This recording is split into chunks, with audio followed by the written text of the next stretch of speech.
suatu ketika bareng lagi ketemu gitu ibaratnya, tapi dia kabur lagi gitu. Lebih kayak apa ya, kayak dia setiap dekat saya itu kayak ngamuk, Pak, kayak ngamuk, yang ngikutin dia tuh kayak ngamuk gitu, kayak ngamuk lah, kayak dia ketakutan lah jelasnya gitu. Selalu selalu itu, makanya saya biarkan walaupun dia dekat saya, dia biarkan akhirnya jati dirinya sendiri dia. Akhirnya dia udah nggak bareng saya tahun ke tahun gitu, bulan gitu. Oh, inilah pokoknya terus dalam yang berapa tahun tuh, 3 tahun lah udah nggak bareng saya. Pada akhirnya dia mulai membaik gitu Pak, mulai membaik, mulai kesadarannya mulai kembali lagi, meskipun mungkin masih punya kebiasaan buruk gitu kan. Membaik membaik, sering ketemu lah sekarang, membaik gitu. Jadi itu selama 1 tahun kemana aja Bang Bohlam? Keliling Jakarta. Keliling Jakarta. Itu memang betul nggak kerja nggak apa gitu? Enggak, kadang ngamen kita kalau butuh uang doang. Kalau butuh uang doang. Kalau butuh buat makan, kalau Dia makan buat suka makan, ada. yang dia ingat buat makan doang, Buat makan rokok doang. ada tujuan lain ya. Tapi Ya persis dia kayak gelandangan gitu. Tapi alhamdulillah ya bisa kembali seperti semula gitu kan. Ya alhamdulillah. Oke, teman-teman musafir, kembali lagi bersama kami. Dan kami sekarang masih berada di Kota Kuningan. Di depan kalian sudah ada Bang Metal. Siapa itu Bang Metal? Ada videonya di atas. Assalamualaikum Bang Metal. Waalaikumsalam warahmatullahi wabarakatuh. Gimana kabarnya Bang? Alhamdulillah baik. Keseharian apa aktivitas nih Bang? Kita itu untuk sekarang posisi di kampung, cuman aktivitas itu ya bekerja di buruh lah, kita buruh. Buruh. Buruh. Nah, ini cukup menarik teman-teman musafir. Setelah Bang Metal ini menjadi musafir, genap di tahun 2018, Bang Metal ini dikenal sebagai si pahit lidah. Wah, itu gimana Bang bisa dikenal seperti itu? Entah sih itu pahit lidah apa-apa itu bahasanya, lebih ke pikiran yang berarah ke kenyataan sih gitu. Berarti ke depannya seperti apa gitu ya? Heeh, Mungkin lebih ke selangkah situ. lah, selangkah itu kita lebih agak melihat Oh. ke depan gitu. Boleh nih kalau nanti kami bertanya bagaimana dengan keadaan Indonesia yang setelah kemarin tanggal 20 Oktober pelantikan presiden, boleh dong bertanya-tanya? Boleh ya, boleh. Oke, boleh. Oke, teman-teman musafir, jangan kemana-mana, tetap di Kisah Musafir.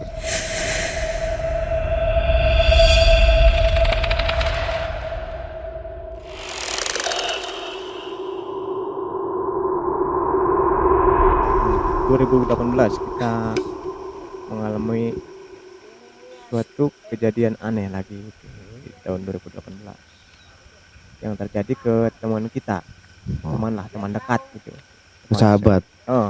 sahabat gitu. Dia itu juga sama, mungkin dia nggak bisa mengontrol dirinya sendiri gitu. Siapa itu namanya Bang? Namanya itu Bang Bolham. Itu sudah disamarkan Bang Bohlam itu. Iya sudah. Oh, sudah. Sama. Itu gimana ulangin. Saya cukup menarik nih. Dia itu punya kebiasaan buruk. Apa Yaitu itu? dia sering mabuk-mabukan lah, Oh. mabuk-mabukan yang berlebihan. Dia nggak sadar itu bakalan merusak jiwanya. Nah, pada akhirnya saya ngasih saran ataupun arahan, karena kan dia sahabat saya gitu. Iya, iya. Saya kasih tahu, saya kasih arahan, dia tetap nggak percaya gitu. Bakalan terjadi sesuatu dalam diri dia yang bikin dia rugi gitu kan. Nah, pada akhirnya dia itu teruslah melakukan sesuatu yang gak seharusnya dilakukan gitu kan, untuk mabukan lah intinya gitu, pokoknya yang gak seharusnya lah dia lakukan. Gak disadari terus berkelanjutan, rusaklah awal pikirannya itu rusak. Nah, dia itu sering membayangkan yang menurut dia benar itu ternyata salah buat orang lain tuh. Pokoknya salah, itu dia tuh salah, tapi dia nggak sadar bahwa itu salah. Jadi halusinasi yang Halusinasi yang berlebih. Oh. Nah, saya udah kasih taunya sebelumnya itu terjadi, kamu itu bakalan terjadi, ibaratnya menelusuri jalan Hmm. yang tak pasti gitu kan. Saya kasih arahan, kasih tahu itu, dia nggak percaya. Teruslah dia, terus terjadilah itu. Pada waktu itu terjadi, dia pergi, dialah dari orang yang dia kenal, dari teman, dari saudaranya gitu kan, pergi menghilang lah Oh, gitu. musafir kayak musafir Heeh, itu. 1 tahun dia, Oh. kalau nggak salah itu 1 tahun lah terjadi pertama itu, menghilang nggak ada kabar. Nah, saya sebagai sahabatnya itu mencari-cari tahu di mana dia gitu berada. Adalah itu di media sosial, saya lihat dia itu posting dia lagi di suatu tempat. Saya kasih kabar dia, tapi dia menghilang lagi. Jadi Menghindar lagi gitu. nggak ada kabar lagi. Itu jin apa yang mengikuti si Bohlam itu? Itu sih lebih jelasnya jin bodoh, Jin bodoh. jin pelupa. Oh. Jadi itu dia, pokoknya dia itu cuman melupakan semuanya. Intinya kan dia udah nggak ingat semuanya dia. Dia nggak ingat pulang, nggak ingat saudara. Oh, Itu dia pokoknya itu khusus buat orang itu jadi lupa jin semuanya bodoh. gitu ya. Berarti jin nih bodoh itu. Iya, ada jin, pokoknya jin tuh macam-macam, ada bodoh, Oh. ada yang pintar, ada yang kuat gitu. Mhm. Ada yang juga emang dia itu bisa, pokoknya banyak lah macamnya itu, banyak. Jin bodoh itu dia bikin orang itu jadi, ya itu semuanya dia lupa pokoknya. Termasuk dia bekerja, Oh. makan juga dia lupa. Pokoknya semuanya itu dia lupa. Sampai makan lupa. Bisa dibilang udah gak waras, tapi lebih ke dia itu waras sebenarnya. Karena orang gak waras itu dia nggak mengenali Dirinya. satu orang, Iya, nggak satu mengenali, orang. dia Oh, nggak ada benar. bakal kenal sama orang. Heeh. Gitu. Kalau emang bener gila Iya, gitu iya. kan, emang udah hilang kesadarannya gitu kan. Tapi dia diikuti itu, teruslah mengikuti dia selama 1 tahun itu kan. Gitu. Mungkin di situ keluarganya, temannya cari-cari buat menyadarkannya, itulah intinya. Dia pulang lah 1 tahun itu, pulang di rumah lah ketemu gitu. Tapi ya itu makhluk itu masih menghantui dia, tanpa dia sadari gitu kan, masih menghantui dia. Ada 2 minggu, 3 minggu, sebulan, 2 bulan gitu kan, dia dia tuh sebenarnya masih dihantui. Nah, terjadi lagi lah kayak gitu. Dia kerja bareng saya di sono, di posisinya di Tangerang itu. Nah, terus merasuki dia lagi itu, membuat diri dia lupa diri juga lagi. Akhirnya dia pergi lagi lah gitu. Selama di Tangerang kan kita kerja itu, yang pertama itu kalau nggak salah 2 minggu, 3 sebulan lah gitu, mungkin kurang lebihnya. Dia lupa diri lagi, pergi lagi selama perkiraan setahun kurang lah itu, pergi lagi gitu. Terus itu belas nggak ada kabar, saya nggak tahu tuh di mana dia gitu. Mungkin namanya udah takdir gitu kan ya. Pada akhirnya dia itu pengen pulang ke rumah gitu. Dia pulanglah ke rumah gitu. Terus dia pulang ke rumah, minta dijemput lah keluarganya. Itu terjadi di tahun itu. Di tahun berikutnya berarti dia itu pulang langsung ke, dijemput sama orang tuanya. Terus di rumah dia teruslah dicari biar dia sehat gitu kan, kembali cara ke dokter apa gitu kan. Terus kayak ke spiritual juga gitu. Mungkin ya namanya makhluk itu masih menggenggam dirinya gitu. Susah lah pada akhirnya. Nah, balik lagi ke awal, dia itu harus berjalan lagi. Mungkin dia berjalan lah, udah nggak bareng saya tuh lama itu, tahun 2 tahun nggak bareng gitu sama saya. Suatu ketika bareng lagi, ketemu gitu ibaratnya, tapi dia kabur lagi gitu.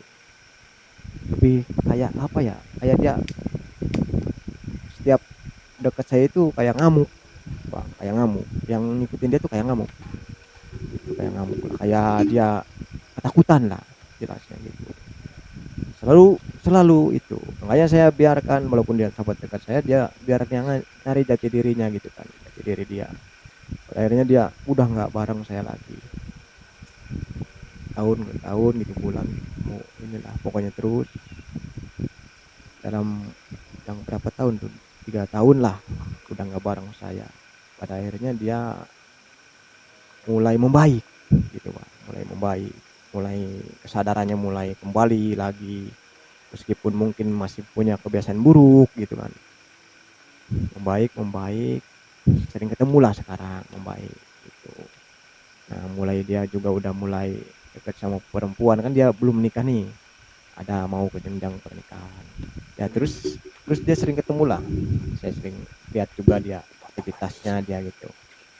Aktivitas dia, keseharian dia saya sering kontrol, namanya teman kan, teman dekat gitu. Saya juga pengen kan dia itu ke arah yang baik tuh.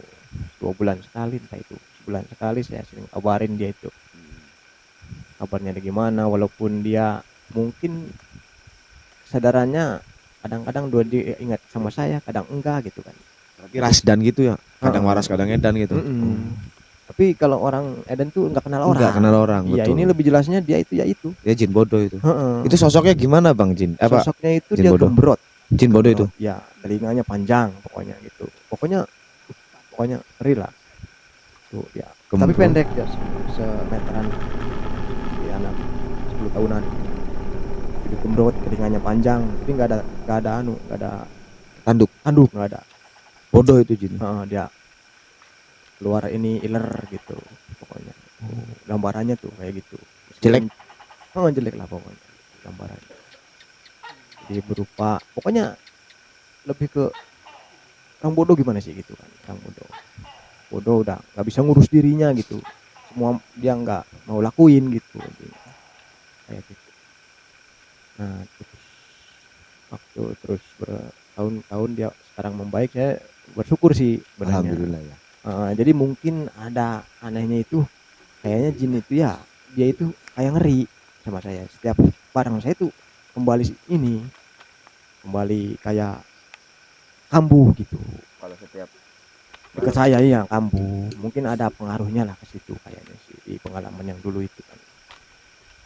Mungkin kerasa dia kelihatan sama saya mungkin gitu, takut keusik kayaknya. Makanya setiap ada teman juga yang menurut saya dia itu nggak terlalu positif kalau dekat saya suruh cari tempat lain gitu. Karena ya itu makhluknya itu katanya gitu. Dia kan nggak bisa pergi, saya usir juga nggak bisa. Saya usir orangnya dekat saya juga kan nggak setiap hari dekat kan dia. Dia kan bebas, kalau kayak makhluk itu kan kapan aja dia bebas. Mau siang mau malam dia ngegandeng. Manusia itu kan dia nggak ada ini, nggak ada batasan. Orang dia punya jalannya sendiri gitu kan, kayak masuknya lewat mana dia kan udah punya ke ininya gitu. Nah setelah si Bang Bohlam itu siapa lagi yang kawan-kawan pernah Abang Setelah nasehatin itu? Bolham itu ada lagi kawan satu lagi, Siapa Bang? Sama. dia itu punya masalah percintaan, itu mah beda percintaan, dia bujang. Bujang. Nah, saya kan berkawan sama dia lah, dia sering cerita gini-gini, saya udah kasih tahu gitu kayak orang pacaran ya harus orangnya emang bener-bener orang perempuan itu dia nggak ada hubungan sama siapapun, harus real. Misalnya di kita dia itu janda ataupun gadis udah harus jelas lah intinya gitu kan. Ya sih saya saran arahan terus dia malah memacari perempuan yang bersuami. Nah, bersuami pada akhirnya dia nggak sadar dia itu udah masih bersuami gitu. Dia tahunya dia itu udah bercerai, cuman dengar omongan dari si perempuannya tanpa melihat fakta aslinya. Mungkin dia masih pisah ranjang, dia masih cuman pisah ranjang beberapa waktu lah gitu. Nah, pada akhirnya ketahuan itu dia sama selingkuhannya itu. Iya maksudnya si Danunya itu kan, Danu. Terus saya kasih tahu, kamu udah mending menjauh dari dia. Tapi namanya mungkin dia punya rasa cinta, dia terus mencoba pengen lah ke dia deket. Pada akhirnya si lelaki itu mengancam ke si Danu itu, mengancam. Beda ancam, pokoknya ancamannya itu ya membuat dia itu jadi ke konsentrasi, lebih ke kayak stres ringan lah, stres ringan. Nah, dia di situ sering berhalusinasi ternyata si laki-laki itu dendam sama dia gitu. Dendam sama dia, mungkin entah itu apa, dia pokoknya nggak terima lah, karena perempuan itu udah dibawa pergi jalan-jalan gitu kan. Nah, saya udah kasih tahu tuh, sampai sekarang dia itu masih ada yang membayang-bayangi gitu, membayang-bayangi kayak orang kiriman lah, kiriman si laki-laki itu gitu, laki-laki kirimannya buat buat bikin pikiran si Danu itu jadi goyah gitu. Nah sampai sekarang terus berkelanjutan dia masih mengikuti dia, mengikuti dia meskipun udah nggak berhubungan sekarang gitu. itu Berarti so- itu sosoknya, itu sosoknya kayak binatang itu, beda binatang itu binatang, bintang jadi apa? kayak percis kuda lah, dia itu dia itu jadi tunggangannya dia, kayak mirip-mirip kuda cuman kayak gimana ya, pokoknya bentuknya itu enggak ini sih kayak kaki empat lah, pokoknya berkaki Si empat. Danunya yang menunggangi kuda. Jadi dia itu disetir sama binatang itu. Ya udah mana kayak nempel gitu, udah susah dilepasin. Nah, mungkin sih hanya dia yang bisa lepasin, soalnya udah mana-mana ikhtiar gitu udah nggak bisa, dia yang bisa lepasin. Si suaminya itu. Si Dan Danunya itu sendiri gitu, jangan sampai keterikatan, harus dia yang cari ini sendiri karena udah coba berapa anu lah, orang pintar gitu juga nggak bisa. Nah itu terjadi di tahun 2019. 2019 itu kejadian itu. Terus terjadi lagi tahun 2020, kawan juga masih kawan. Sama dia udah beristri, dia mah udah beristri. Nah udah beristri, saya lihat juga gitu kayak makhluk itu juga mengintai dia gitu, makhluk. Nah saya kan juga ngomong ke dia masalah makhluk itu, tapi dia nggak percaya juga karena dia mungkin nggak lihat kasat mata ataupun nggak percaya kan, mungkin. Nah emang saya bukan paranormal gitu kan, tapi saya punya hati yang yakin gitu, kamu hati-hati nih gitu kan. Itu saya udah, meskipun lihatnya itu hanya cet gitu kan, pintas gitu, nggak jelas gitu, enggak pintas gitu lihatnya, tapi itu yakin, keyakinan saya itu penuh. Karena apa? Karena mungkin kadang ada orang yang pintar gitu ngomong juga kan, berarahnya kan ke situ, ke tentang itu. Jadi keyakinan saya itu bertambah gitu. Nah dia itu berumah tangga, baru baru menikah lah intinya, si kawan itu namanya si apa ya, Swallow, si swallow. Swallow ya, Swallow namanya, si Swallow. Terus dia itu menikah di tahun itu ya, di tahun 2020 itu. Nah saya lihatlah perkembangan dia menikah itu kan, namanya kawan, kita lihat ya. Nah di situ ini beda, jadi si makhluk dua itu, jadi dia itu bukan berpasangan, yang ini yang beda, dia itu satu jenis, perempuan gitu, yang makhluk bertanduknya itu perempuan, bukan berpasangan. Nah saya kan beda kok ini gitu kan, jangan-jangan ini dia pasti selingkuh, ini perempuan semua gitu. Nah ini berarti mengarahnya ke si perempuannya ini. Nah terus saya kasih tahu nih, hati-hati kamu ini lagi dikejar, ini masalahnya bakalan di perempuan, bakalan perempuan kamu itu selingkuh gitu. Masa sih gitu kan, dia nggak percaya kan, nggak mungkin nih selingkuh, nggak mungkin. Tapi saya udah yakin karena pasti itu selingkuh gitu kan, yang kita lihat sendiri gitu kan, perjalanannya dia di kenyataan, terus pas saya lihat sepintasnya itu juga makhluk ini masih mengintai dia gitu. Terus tahun lah berjalan, di tahun 2020 itu dia nyampe punya anak gitu kan, punya anak terus terjadilah itu, omongan saya itu terjadi ke diri dia.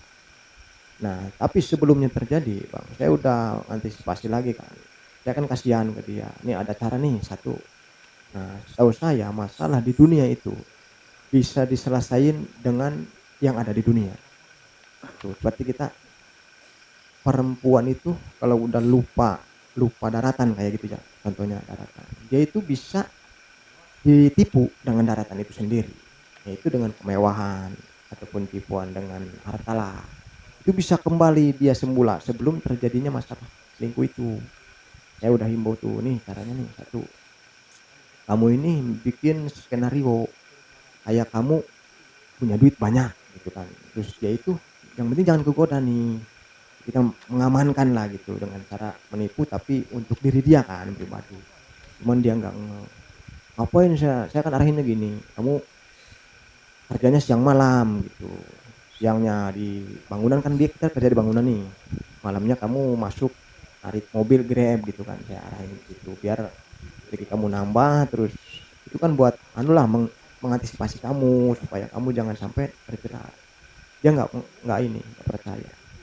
Padahal itu kalau dilakuin, meskipun emang takdirnya udah kayak gitu, setidaknya nggak buruk terjadinya. Gitu. Jadi terjadinya selingkuh itu sesudah perceraian. Jadi jangan sampai perceraian itu diakhiri karena akan selingkuh. Maksud saya itu, kalau takdir sih nggak bisa dirubah. Tapi setidaknya seperti orang pemabuk, dia bakalan meninggal dalam waktu 2 tahun lagi. Tapi kalau kita mabuknya berhenti, 2 tahun itu bisa nikmat yang kita hidupi. Yang kita rasakan tuh nikmat yang hidup itu. Proses akhir ya. Proses akhirnya lebih nikmat, itu maksudnya itu. Ya walaupun takdir dia harus berpisah. Gitu. Tapi saya kasih taunya tuh bukan dia bisa terselamatkan dari perpisahan, bukan. Ini jelas kamu bisa berpisah. Tapi kalau bisa kamu berpisah itu jangan sampai istri kamu itu menyakiti kamu dengan cara perselingkuhan itu. Ya udah umat itu pokoknya saya anulah, saya kasih pahaman biar dia masuk akal, tetap nggak bisa. Loh, ya karena itu, karena ilmu ataupun pengetahuan itu harus dipelajari dalam waktu, nggak bisa dalam waktu 1 hari gitu.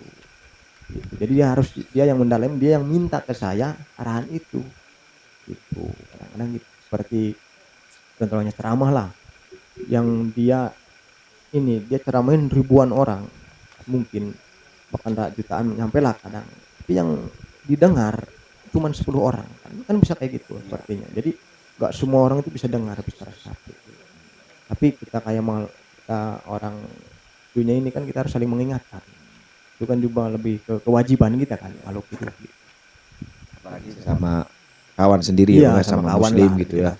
Lebih dekat kawan. Nah, Bang Metal, saya mau bertanya nih, menurut pandangan Bang Metal sendiri setelah pelantikan kemarin itu kan tanggal 20 Oktober 2024, pandangan Bang Metal itu gimana sih buat negara kita tercinta ini ke depannya gitu? Yang pasti sih positif. Terus negara kita bakalan lebih maju lah ke depannya gitu. Amin, ya. amin. Lebih maju, lebih positif, banyak perubahan lah yang baik gitu, yang terjadi signifikan lah perubahan ya. Nah Bang, satu lagi Bang, kalau buat channel kita gimana nih Kisah Musafir ke depannya? Lebih ke waktu, kayaknya waktu itu nggak sedikit yang harus abang itu alami gitu kan. Pasti maju, pasti lebih baik ke depannya. Amin, amin, amin. Tapi dalam waktu agak panjang ya. Sabaran lah, lebih jelasnya harus lebih ditambah kesabarannya ya. Nah Bang, kesini sama Bang Bohlam nggak kesini? Ya ada jadi ketemu ya. Bang Bohlam boleh dipanggil Bang? Ya Bang Bohlam sini.